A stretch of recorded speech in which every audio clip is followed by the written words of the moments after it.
Welcome to Road to Recovery. Hello and welcome to Road to Recovery, Advocacy and Insights for Trucking Accidents with Sagi Shaked. Today, we're going inside the mediation room. From strategy to emotion, we're breaking down how settlements happen, why they matter, and what injured clients should expect from the process. As always, I am joined by Sagi Shaked, founder of Shaked Law, personal injury lawyers, and he is ranked as one of the top 100 trial lawyers in the United States by the American Trial Lawyers Association. Sagi, welcome back. Thank you, Kevin. Well, it's good to be back. Yeah, for sure. So, we've talked a bit about mediation, and in a lot of times it's preferable if possible. So, I'll just start with the basics for anyone who's finding this for the first time. What is mediation, and how does it differ from going to trial? So, mediation is a way to try to settle cases. And what happens, I'll tell you, in Florida and some states, it's required before you can get to trial, where the judges will order a mediation. So a mediation is basically a settlement conference where you're going into, sometimes it's by Zoom, a lot of times it's by Zoom now, but before Zoom came about, you'd go to the mediator's office or another office, and you'd all sit in a room, and the plaintiff, the person bringing the lawsuit, would bring out their position first, and sometimes would put on a PowerPoint presentation or another presentation. And then the defense would go, they're put on their presentations. And then once that happens and all presentations are done, the two parties separate. So the plaintiff would go with their attorney to one room, the defense and their attorney and adjuster would go to another room. And then the mediator is usually a former lawyer or a current lawyer, but no longer practicing law, or a former judge. And the mediator would go between both rooms, talk about why one party has a good position and why the other party is not in a good position. And they get a chance to try to settle the case. So that's in mediation in a nutshell. Okay. And when do you decide to go to mediation? Like what is it? Did you say you're required to go to mediation? So yeah, there's two stages to cases. One is the pre-suit before you file a lawsuit, and one is litigation or suit. So once you file a lawsuit. So a lot of times insurance companies will try to get a case settled before a lawsuit, and sometimes they do what's called a pre-suit mediation, pre-litigation mediation. And that's voluntary. So you don't have to appear, but we go there and we try to settle the case if possible. And sometimes we settle and sometimes we don't. A lot of times we don't, because they're just not offering fair money for what the client has gone through. And then there's cases where you filed a lawsuit because you couldn't come to an agreement, whether it's at mediation or not. And then once you file that lawsuit, the judge is going to issue a case management order. And in that order, the judge requires you to go to mediation. And so at that point, the parties will have to now go through the process of selecting a mediator. There's a lot of different mediators. Some are great, some are okay. And so you want to get a mediator that could be effective, but is also respected by the defense, because that'll give you an opportunity to resolve the case if you can resolve it. Someone who's equally tough on both sides and will get the job done. Because that's what a mediation does, where we're both butting heads, but the mediator, can think outside the box and she can get the case done. So sometimes it's court ordered and sometimes it's not. So another thing that is out there that I want to make sure people don't get mixed up is arbitration. Similar but different. Can you explain the difference there? Yeah, they are similar, but a little different. So in a mediation setting, you're not going to have any testimony or any expert witnesses. It's generally the plaintiff putting their position forward, and then the defense puts their position. That's a mediation. And then they caucus, meaning they go to different rooms and the mediator will bounce back and forth. In an arbitration, it's sort of like a mini trial, no jury, of course. And you will put on witnesses. You do put on an opening. It's through an arbitration panel, sometimes one person, sometimes three people. And then you have to agree on who that panel will be. It really depends on the document that requires the arbitration. So you see that sometimes in nursing home cases, or a lot of times you'll see that in breach of contract cases, or when you sign up for your cell phone to get your iPhone or whatever other type of phone there is. they'll have arbitration clauses in there. So you won't have a right to a jury trial, and you have to go to an arbitration panel. And then usually it says in there the type of arbitrators that they're willing to use. And you have to kind of use one of the selected few or various arbitrators that they have. Then you would you do an opening, you put on witnesses, you do a closing, same thing with the defense, and then the arbiters will rule, and you're kind of stuck with their ruling, whatever their ruling is. Whereas in a mediation, if it's a binding arbitration, you're stuck with their rule. Whereas in a mediation, if you don't come to an agreement, you don't come to an agreement, and the mediation ends, which is called an impasse, and then you move forward with the trial. So that's the kind of difference between an arbitration versus mediation. As a plaintiff's lawyer, I always want to get in front of a jury, not in front of an arbitration panel. We're dealing with human beings, not with contracts. Contracts are okay for an arbitration panel, not for human losses and human injuries. Interesting take on that. Okay. And then if the mediation fails, then it goes to trial, correct? Right. So if you have a mediation that impasses or fails where we couldn't come to an agreement, it doesn't mean that your chances of settling the case are over. I've settled a lot of cases where we impasse at the mediation and then we continue on with the litigation and go to a second mediation, and sometimes we settle there. Or you impasse the first mediation and the parties continue to talk. Sometimes the mediators will stay involved and continue to have both sides talk because nobody wants to show that they're moving more than they should. Mm-hmm. And eventually the mediators still play a role. Good mediators will do that, still play a role and get your case resolved for you. So don't be discouraged if you don't settle at the first mediation. Doesn't mean the case won't settle, or it could mean the case won't settle, but it's not 100% that the case won't settle. You may still have an opportunity later on. You just may be too early in the process for that mediation.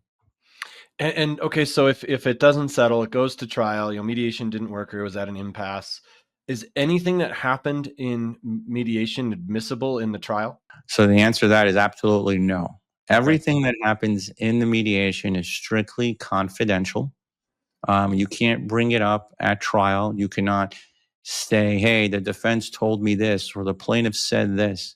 None of that is admissible at any point in time in the trial or even after you leave that mediation.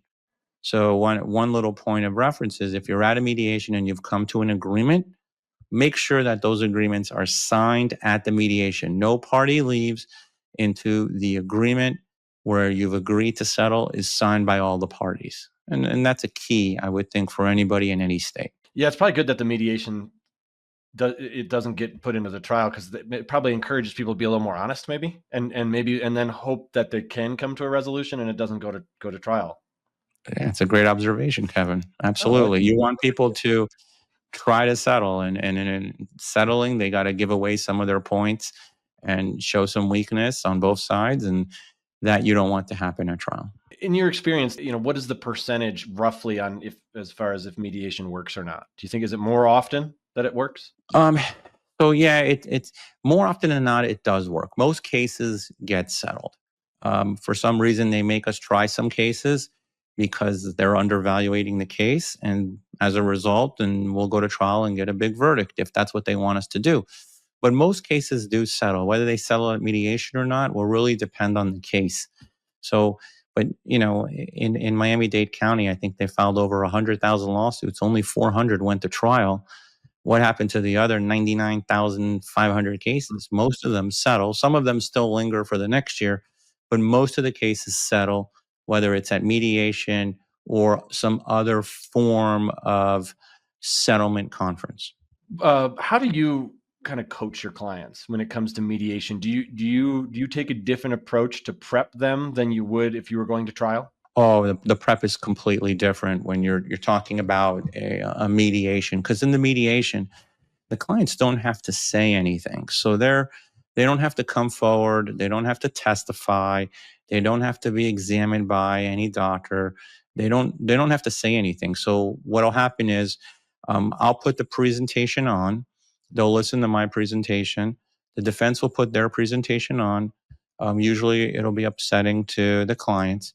And then when we separate into rooms, the client and I get to talk freely. There's no one else in the room.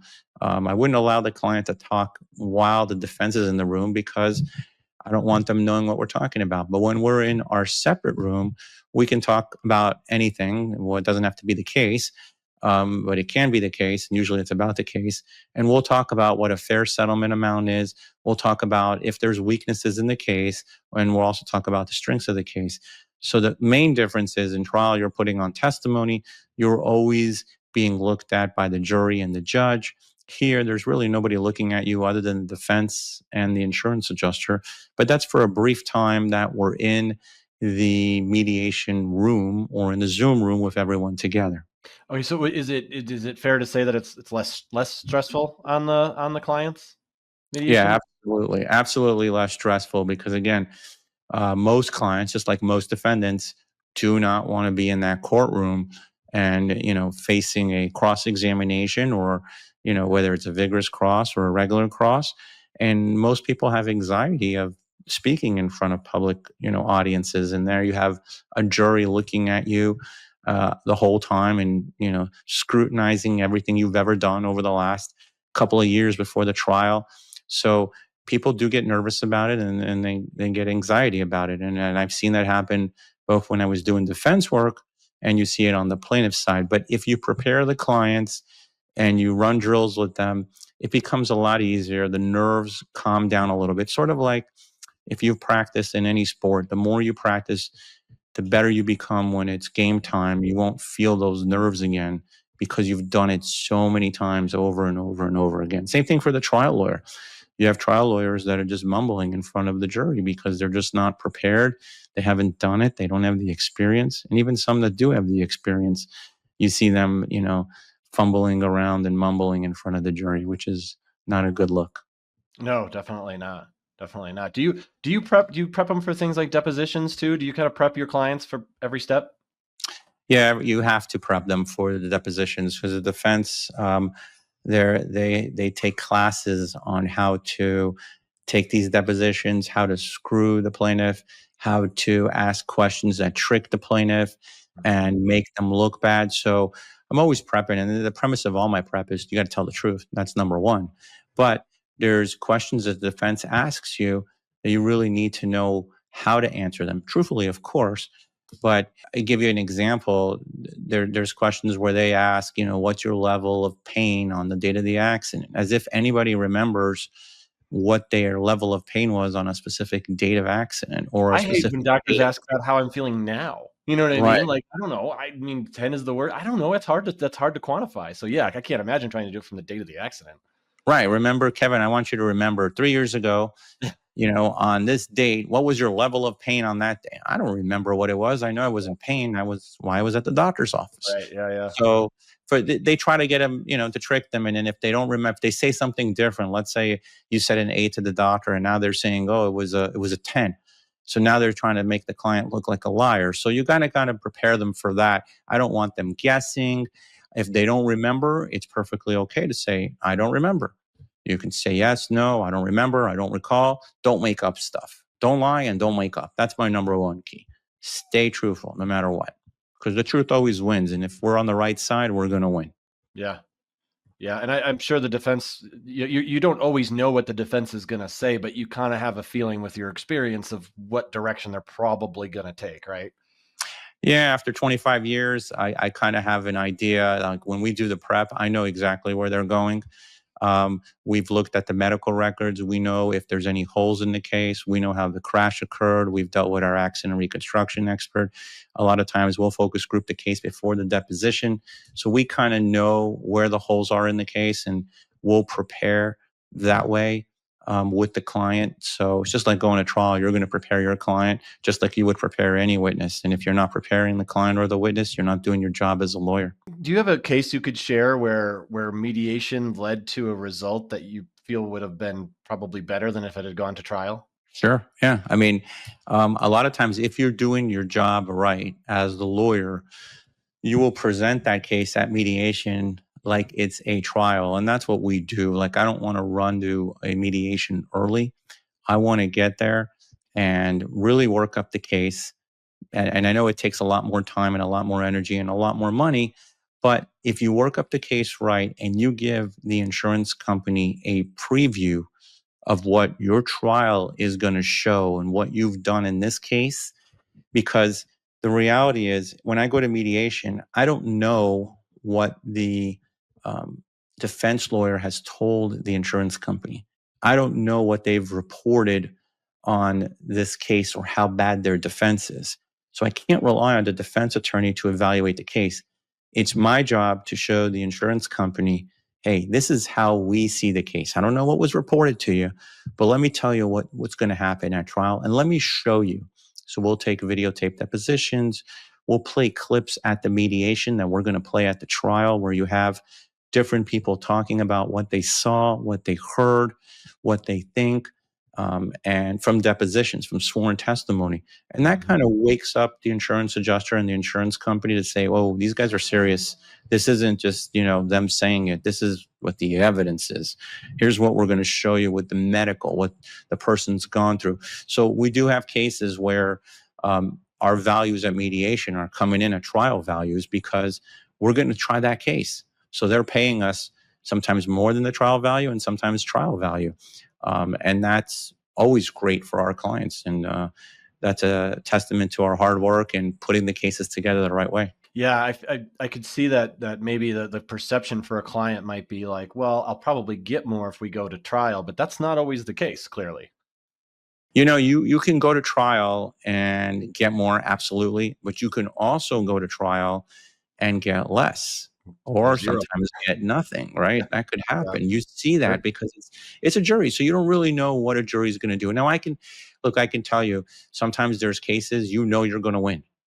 And there's always a saying that says, I've won cases I should have lost, and I've lost cases I should have won. But if you're good at case selection, you're not really going to lose your case. Because if you're taking really crappy cases, you may have a chance of losing. But if you're taking quality cases where you can really help people and make a difference in their life, you're not going to lose. You just got to do a good job of working up the case and really work. It's about work. You got to grind, work, turn over every stone, dot every I, cross every T, and really represent your client to make sure you get them full justice. So, is it possible to lose? Everything's possible. But we're kind of good at this point. I've been doing it 25 years. If I'm not good at case selection now, I don't know. Maybe I shouldn't be doing it. I think I'm okay at case selection. I do a pretty good job. Well, you could always go and be an accident reconstructionist.